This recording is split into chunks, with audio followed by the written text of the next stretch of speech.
Hello po! Magandang hapon!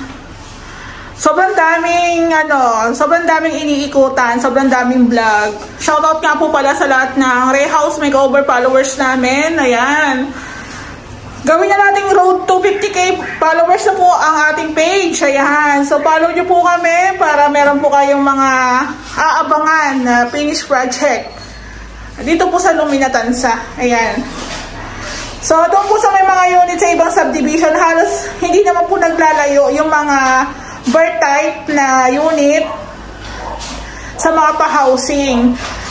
Usually, ang mga ginagawa namin is 42 square meter floor area. Ang laki. Ayan.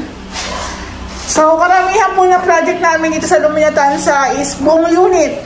Ayan. So, ito po malapit na po itong matapos. Malapit na po namin siyang bitawan. So, dahil tapos na lahat ng tiling works, andito po yung ating pintor. Ayan. So, bago si Ray magkabit ng mga accessories, pinapapinturahan po muna ni Ray. Ayan.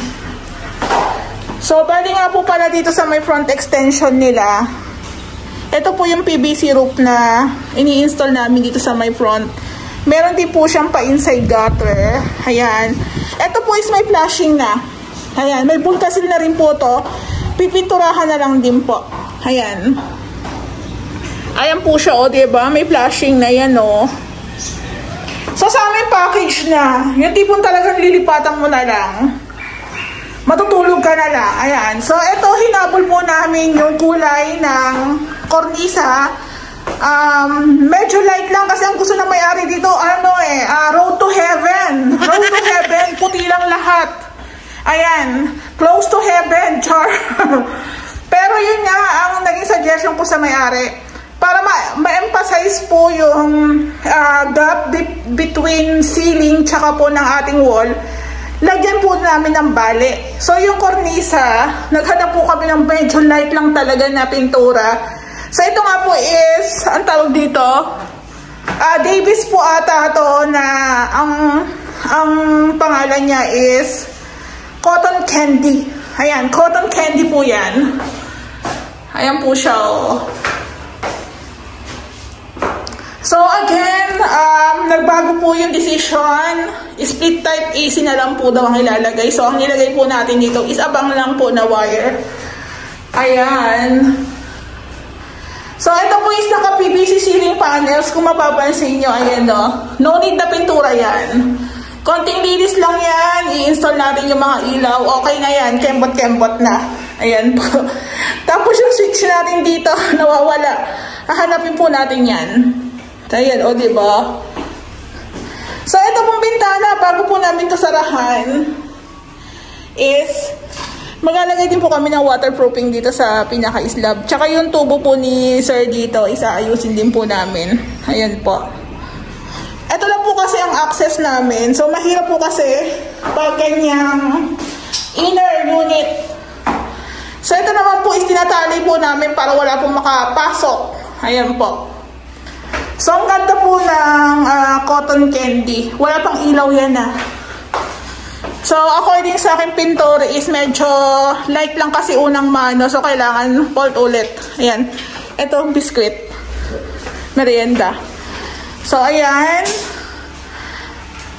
Ang exciting part po dito is yung pag-i-install na ng mga accessories, mga ilaw, ayan. So, ito po, tatanungin ko ulit kay Sir kung ano magiging final namin dito sa may grills ng hagdan. Pero ang sabi kasi is white. So, bibilihan na lang po namin to ng flat enamel. Tapos, meron po kami ilalagay dito na pintura na puti. Ayan po. O, diba? Dalawang room partition lang po to. Yung isa medyo malaki. Ayan. Tapos yung isa maliit. Ayan. O, diba? Yung may-ari po nito parehas may trabaho. Dumadaan lang po sila dito minsan para mag-update. So, ayun. Pwede naman po yun. Pero asikaso na rin po namin lahat talaga dito sa Ray House Makeover. Ayan po. Sep, kumuha ka na. Yung kukunin mo. Okay na yun sa'yo? O sige. Kasi lalagyan ko to ng karayom. Sinulit. Ayan. Oo.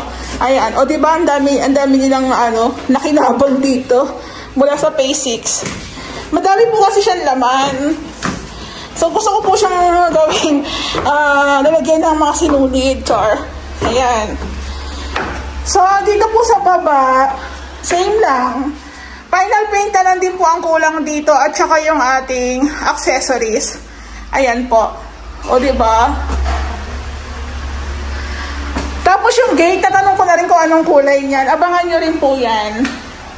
Ayan, medyo may mga kalat lang tayo dito, pero linisin po natin yan. Ayan po siya. O, diba? Naka-metal spandrel din po ito. Lalagyan na rin natin yan ng ilaw. Ayan po.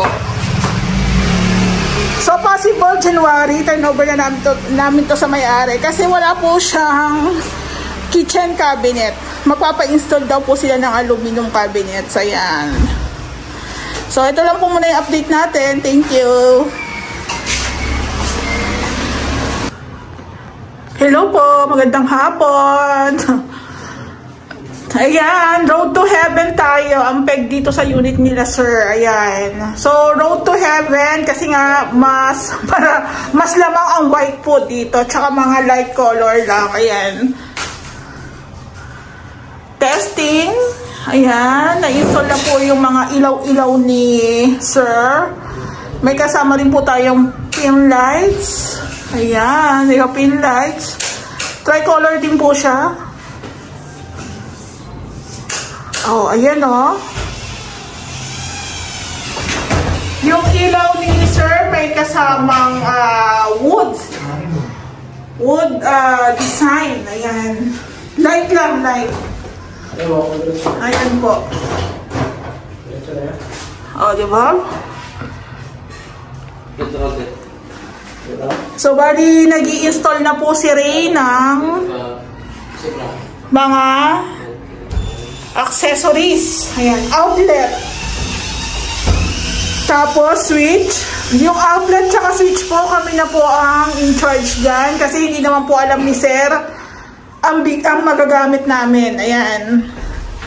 So, pagdating po sa mga switch, sa Lazada ko lang po siya in-order. Pero eto po, nag-a-add lang po ako ng mga 10 pesos to 15 pesos kasi nga po may delivery charge lalo na pag marami ang order. Ayan po. So binabawi ko lang yung delivery charge. Minsan po kasi walang voucher. So meron talagang charge yung deliver. Depende pa kung medyo malaki yung box. Ayan po. So dito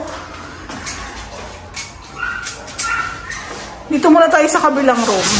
Diba? Ayan o. Tricolor po yan. Maganda yung tricolor. Kung ayaw nyo masyadong maliwanag. Ayan. So, bali yung mga accessories po dito, sila sir po ang bumili. Kaya kung magtatanong po kayo, tanungin nyo po sila. Ayan, char lang. Ayan, ang ganda na. So, ito nga po is Road to Heaven. Kasi kulay puti talaga lahat. Binali lang namin pagdating sa kornisa. Ayan. So, may konting mga linya na gray. Ayan po. Wala na akong boses. Additional outlet. Nakalagay na rin po siya. Tinanggal lang muna yung takip kasi nagpipintura. Nag-retouch. So, ito sir, pwede mo na pong ipa-install yung split type na AC habang hindi pa po kami nagsasara dito. Kasi po, inner po ito, tabi-tabi. So, wala po kaming access. Kundi ito lang pong bintana. So, kinat po muna namin, then iwe-welding na lang po ulit.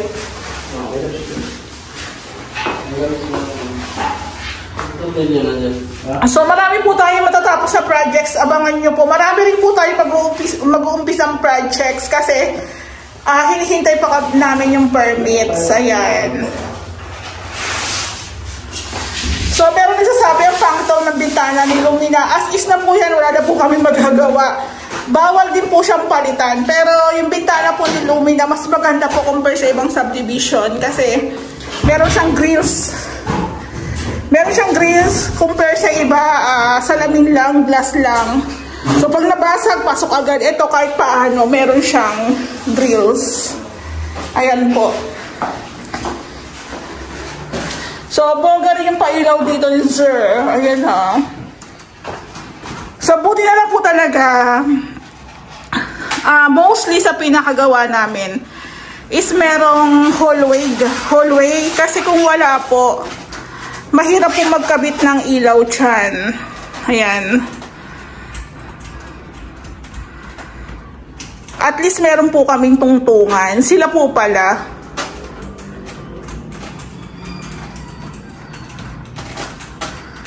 So, bali yung kay kina-sir po pala, mostly na lang talaga nagagawin namin dito is pagpipintura at saka pag-i-install po ng mga accessories. Wala na po tong kitchen cabinet. Choice po nila na magpa-install po ng aluminum cabinet. So, mas pabor po sa amin yun kasi medyo matrabaho din po kasi. Kaya rin po kami nagtatagal kasi syempre hindi ka naman pwedeng gumawa agad ng cabinet na hindi pa maayos yung pinaka-back extension. Ayan. Andahan.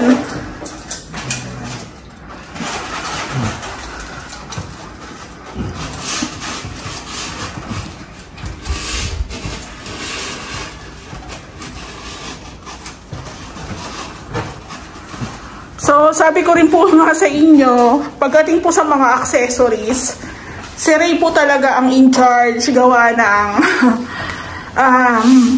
if magkaroon ng problema, siya po nakakaalam ng mga linya-linya ng kuryente. Ayan. Nakakangalay lang. Matigas na eh. Hindi ko kasi pagbabaan pa.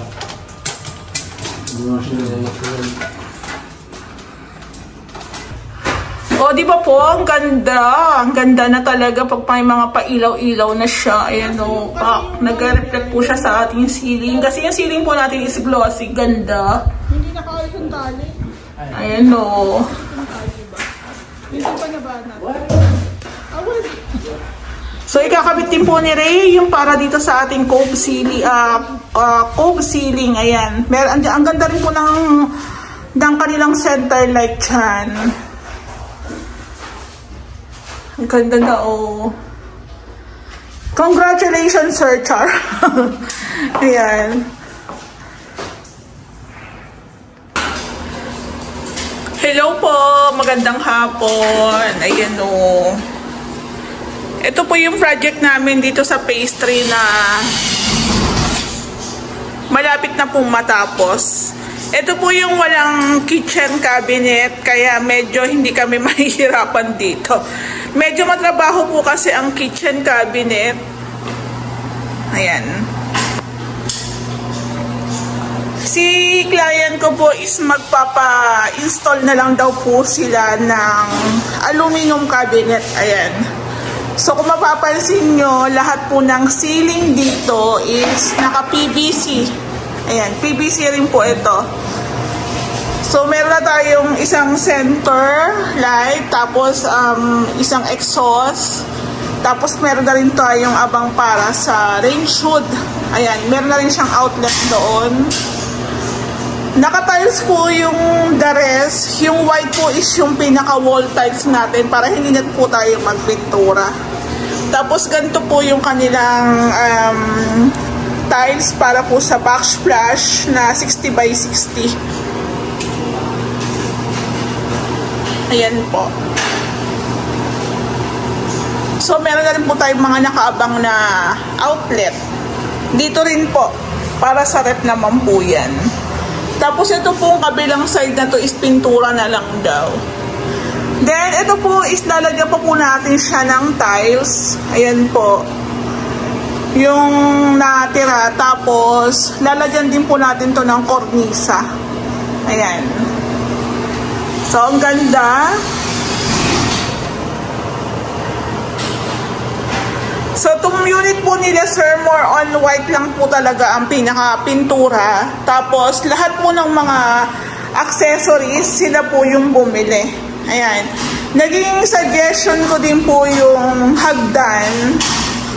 Ang gusto po kasi nila all white. Eh, sabi ko, lagyan natin ng konting bale para naman hindi naman masyadong puro white.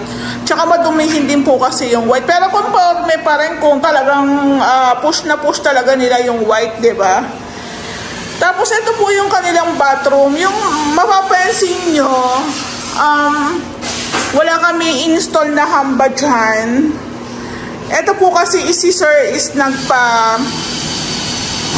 nagpagawa ng aluminum door. Sa mga nagagawa po ng screen door, pang CR naman po. Ayan, abangan po natin yan. Baka sa mga susunod na araw, i-install na rin po yan.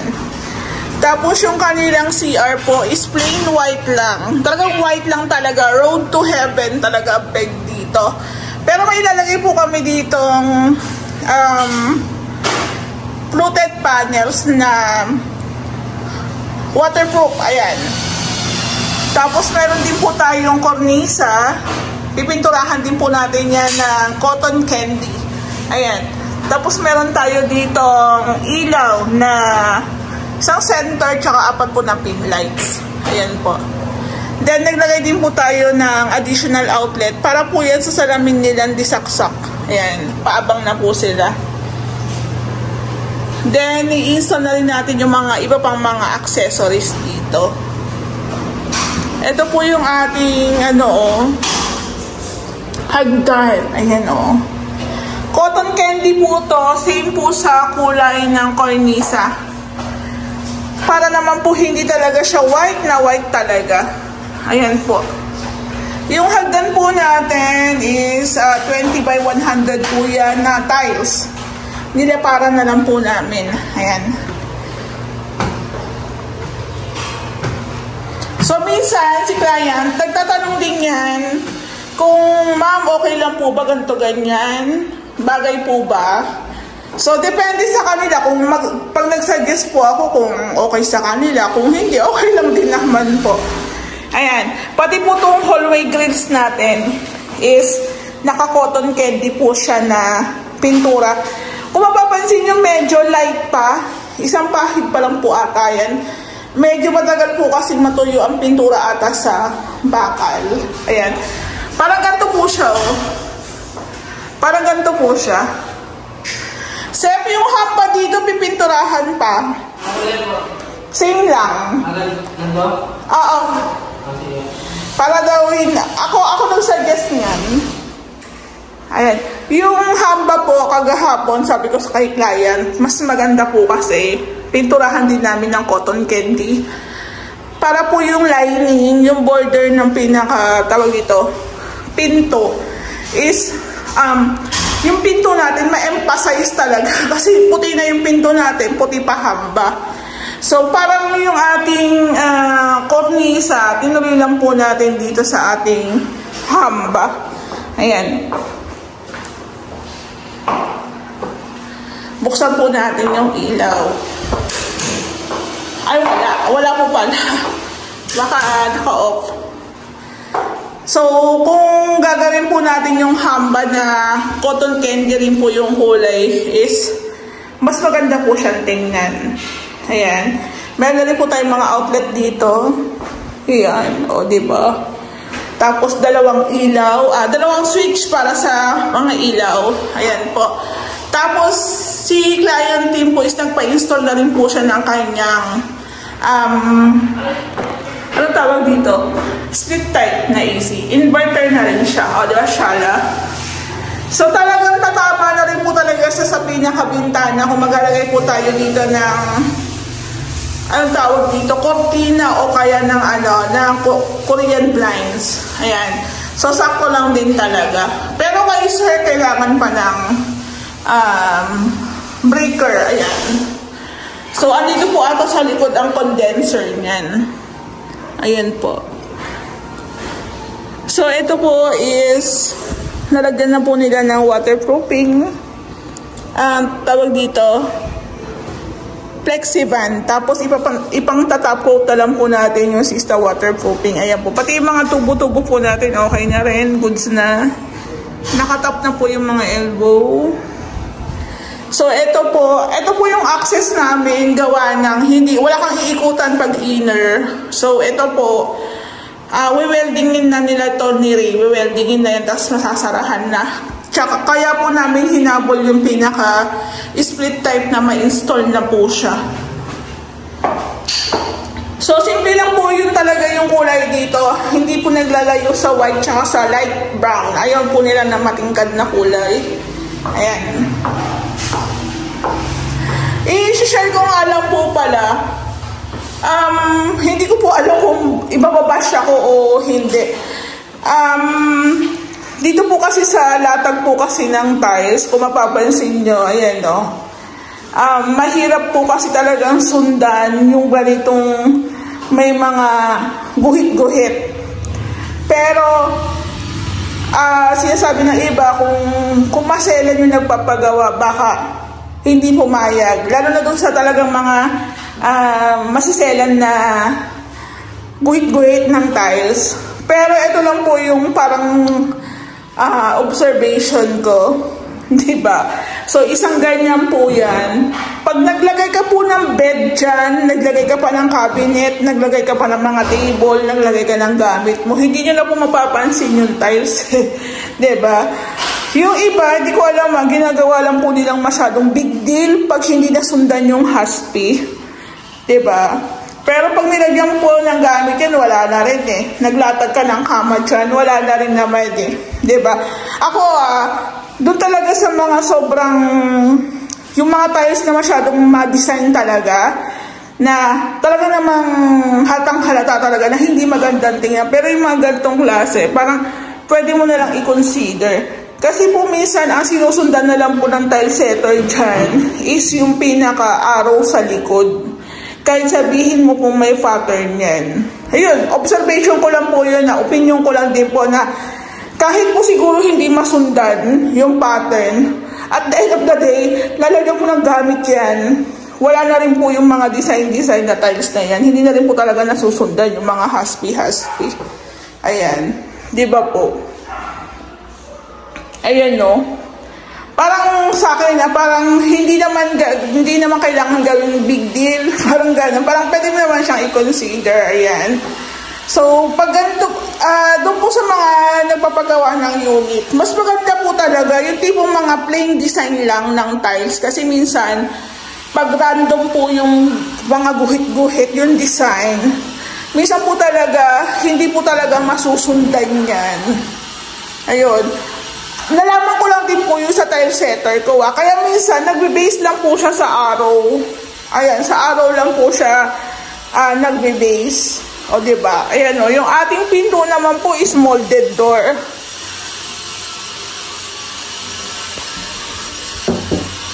So, yung ating molded door, napansin ko, wala pa siyang butas. Ngayon lang to. Pero okay na lang. Si Ray na lang po maglalagay dyan ng butas. Yan. Dalawa po yan. So, bali yung isang room po maliit lang kasi parang office lang po ng may-ari. Ayan, o diba? Ang ganda. Laki. Nakapatay po ata yung switch para dito. So, ito po, maglilinis kami. Linis. Retouching. Ayan o, tingnan nyo. Napansin nyo to. Napansin ko to. Ayan o, meron pang mga dumi-dumi. Ayan. So, pag ganito pong patapos na, talagang tinututukan ko rin po talaga para ma-check din po namin yung mga kailangan ayusin at saka i-retouch. Ayan. So, doon po sa mga client po namin na mapapanood po itong aking vlog, pasensya na po kasi tinututukan ko talaga pag patapos na. Para kung meron pa kaming kailangan i-check ng mga detalye, mga bagay, maayos na po namin agad. Tapos, may turnover na rin po namin sa may-ari para makapag-focus na rin po kami sa mga ongoing projects pa. Ayan po. So, abangan nyo po ito. Kakapalan pa po natin yan. Ayan, siguro mga 2-3 pang pahid dyan.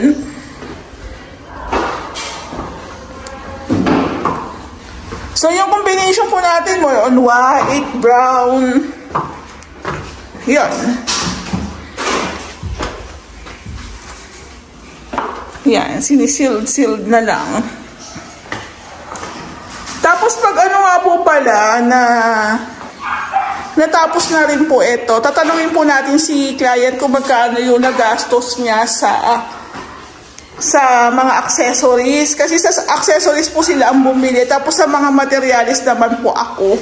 Nasa akin po yung resibo nito. Kaya magkakaroon tayo ng ideas kung magkano po ito inabot. Ayan.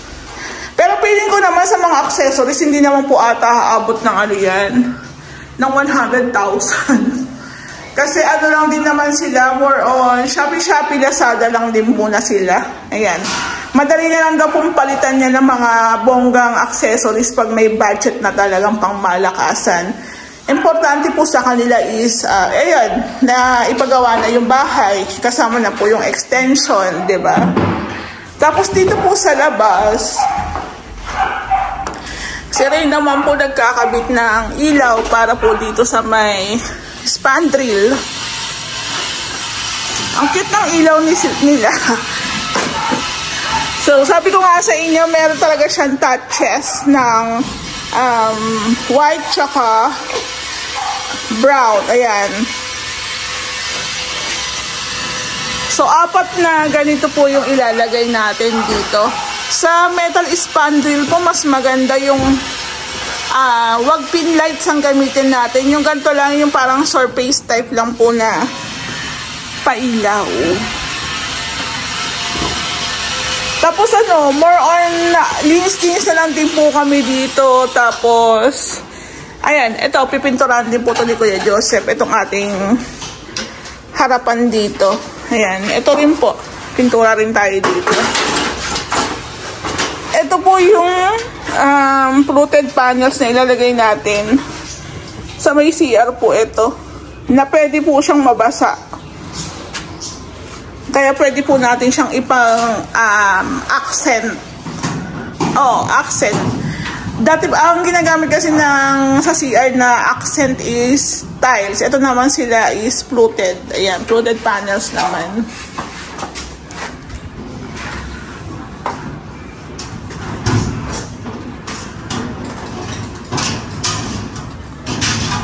So, doon nga po pala sa nag-comments na overly used na daw yung mga design. Yung renovation po kasi namin, napapanood din po kasi. So, wala naman po talagang idea yung iba. Yung iba walang idea. So, pag nakita po yung mga ginagawa po namin unit dito, mga design, mga finished project namin, gusto po nila ganun na lang din. Kumbaga, ginagaya na lang din talaga ng ni client, diba? Since yung bahay naman po dito sa Lumina is pare-parehas naman po. So, depende na lang sa kanila kung paano nila papabonggahin, diba? So, hindi ko po masasabi kahit minsan meron kaming mga iniiba pero halos talaga magiging magkakamukha. Kasi nakikita nila sa vlog na ay gusto ko to, parang gusto ko rin ng ganyan. So, okay lang po yun. Hindi naman po porket paulit-ulit na is hindi maganda. Depende po kasi yan sa nagpapagawa. Kung si client po is gusto ganun din talaga. Pero sabi ko nga yung may-ari po ang titira dyan. Kaya kung ano po yung ipagawa nila, yun lang din po yung sinusunod namin.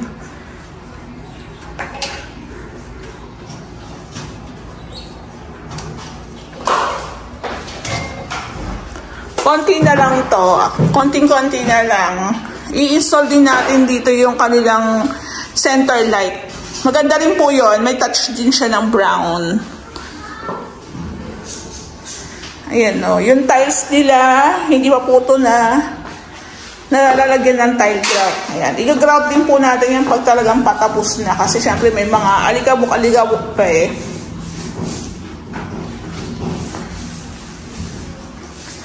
Actually, yung pinaka-labor po namin dito, talagang budget meal lang din talaga. Kasi, syempre, wala naman din talagang kaartihan na nangyari dito. Pero yun nga, kahit budget meal lang, is maayos yung gawa, pulido. Kasi nasa tamang contractor sila. Diba? At least, gumastos man talagang hindi ka na rin manghihinayang. Ang ganda po talagang tingnan pag na-renovate na yung unit, lalo na pag puti ang pintura. Kaso syempre pag white naman din kasi ang pintura, madumihin. Pero again, depende pa rin talaga sa nagpapagawa. Yan, malapit na matapos yung ating pag-i-install ng mga accessories. Maganda rin siguro ito kung papalitan din nila sir yung kanilang lock set. Kasi alam ko kay Lumi na pa po ata to.